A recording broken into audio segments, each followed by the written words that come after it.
ಸರ್ಕಾರದಲ್ಲಿ 5 ಬೇಡಿಕೆ ಇಟ್ಟಿದ್ದೀವಿ. ಮೊದಲನೇ ಬೇಡಿಕೆ ಬಾರ್ಡರ್ RTO ಚೆಕ್ ಪೋಸ್ಟ್.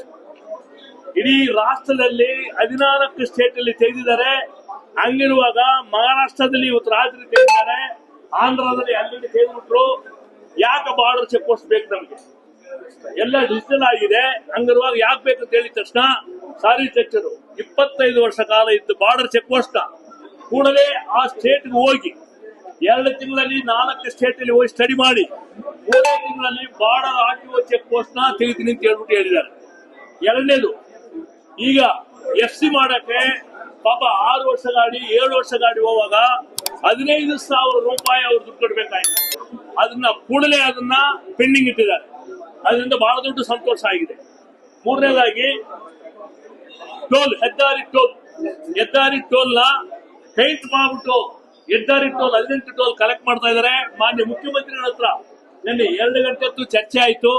ಎಷ್ಟೆಷ್ಟು ರಾಜ್ಯ ಹೆದ್ದಾರಿಯಲ್ಲಿ ಎಷ್ಟೆಷ್ಟು ಇನ್ವೆಸ್ಟ್ಮೆಂಟ್ ಆಗಿದೆಯೋ ಅದನ್ನ ಸ್ಟಡಿ ಮಾಡಿ ಅವ್ರ ದುಡ್ಡು ಕಲೆಕ್ಟ್ ಆಗಿದ್ರೆ ಅದನ್ನ ಕೂಡಲೇ ರದ್ದು ಮಾಡ್ಲಿಕ್ಕೆ ಬೇಕಾಯಿತು, ಅವಶ್ಯಕತೆ ತಗೋಬೇಕು ಹೇಳಿದ್ದಾರೆ. ಅದನ್ನು ಒಂದು ನಮಗೆ ದುಡ್ಡು ಹೆಮ್ಮೆತೆ ಆಗಿದೆ.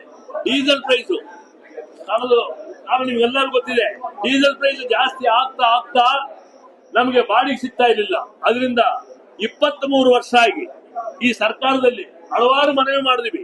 ಇವತ್ತು ರಾಮಲಿಂಗಾರೆಡ್ಡಿ ಅವರು ಕೂಡಲೇ ಅದನ್ನ ಚರ್ಚೆ ಮಾಡಿ ನಮಗೆ ರೇಟ್ ಫಿಕ್ಸೇಷನ್ ಮಾಡ್ಬಿಟ್ಟು ಆಟೋ ರಿಕ್ಷಾಗೆ ಡೀಸೆಲ್ ಬೆಲೆ ಜಾಸ್ತಿ ಆಗಿದ್ರೆ ರೇಟ್ ಇನ್ಕ್ರೀಸ್ ಆಗುತ್ತೆ, ಓಲಾ ಓಬರ್ಗೆ ಆಗುತ್ತೆ, ಟ್ಯಾಕ್ಸಿ ಆಗುತ್ತೆ, ಬಸ್ಗೆ ಆಗುತ್ತೆ, ಎಲ್ಲದಕ್ಕಾಗುತ್ತೆ. ಲಾರಿ ಮಾಲೀಕರು ಮಾತ್ರ ರೇಟ್ ಫಿಕ್ಸ್ ಮಾಡಿಸಿಲ್ಲ. ಆದ್ರಿಂದ ಒಂದು ಟನ್ನಿಗೆ 1 ಕಿಲೋಮೀಟರ್ಗೆ ಎಷ್ಟು ಬಾಡಿಗೆ ಅಂತ ಹೇಳಿದ್ರೆ 2023 ಇದಕ್ಕೆ ಮುಂದೆ ಸರ್ಕಾರ ಮಾಡಿದ್ರು, ಅದನ್ನ ಇಂಪ್ಲಿಮೆಂಟ್ ಮಾಡಿಲ್ಲ. ಅದನ್ನ ಕೂಡಲೇ 1 ತಿಂಗಳ ಒಳಗಡೆ ಅದನ್ನ ಇಂಪ್ಲಿಮೆಂಟ್ ಮಾಡ್ತೀನಿ ಅಂತ ಹೇಳ್ಬಿಟ್ಟು ಮೆರವಣಿಗೆಯಲ್ಲಿ ಕೊಟ್ಟಿದ್ದಾರೆ. ಆದ್ರಿಂದ ಡಬ್ರಿಸ್ ಗಾಡಿ ಸುಮಾರು 20 ರಿಂದ 30 ಸಾವಿರ ಟ್ರಾಕ್ಟರ್ ಸಿಟಿ ಒಳಗಡೆ ಅಲ್ಲೆಲ್ಲೇ ಟ್ರಾಫಿಕ್ ಜಾಮ್ ಮಾಡ್ತಾರೆ. ಡಬ್ರಿಸ್ ತಗೊಂಡೋಗೋದು, ಚರಂಡಿಯಲ್ಲಿ ಒಯ್ಯೋದು, ಟ್ಯಾಕ್ಸೇ ಕಟ್ಟಲ್ಲ ಅವರು. ಹಂಗಿರುವಾಗ ಲಾರಿ ಮಾಲೀಕರು ಏನ್ ಮಾಡ್ತಾರೆ? ಲಾರಿ ಮಾಲೀಕರು ಕೊಟ್ಟರೆ 50 ಕಿಲೋಮೀಟರ್ ಆ ಕಡೆ ತಗೊಂಡೇ ನಾವು ಹಾಕ್ತಾ ಇದೀವಿ ಡಬ್ರಿಸ್ನ. ಟ್ರಾಕ್ಟರ್ ಅಲ್ಲಿ ಸಿಟಿಲ್ ಬಿಟ್ಟಲ್ಲಿ ಹಾಕ್ಬಿಡ್ತಾರೆ. ಕೂಡಲೇ ಅದನ್ನ ಸರ್ಕಾರ ಯಾವುದೇ ಟ್ರಾಕ್ಟರ್ ಇರಲಿ, ಫಾರ್ಮರ್ ಯೂಸ್ ಮಾಡೋ ಟ್ರಾಕ್ಟರ್ ಬಿಟ್ರೆ ಬೇರೆ ಯಾವ ಟ್ರಾಕ್ಟರ್ ಇದ್ರು ಅದನ್ನ ನಾವು ಒಳಗಡೆ ಬಿಡೋದಿಲ್ಲ.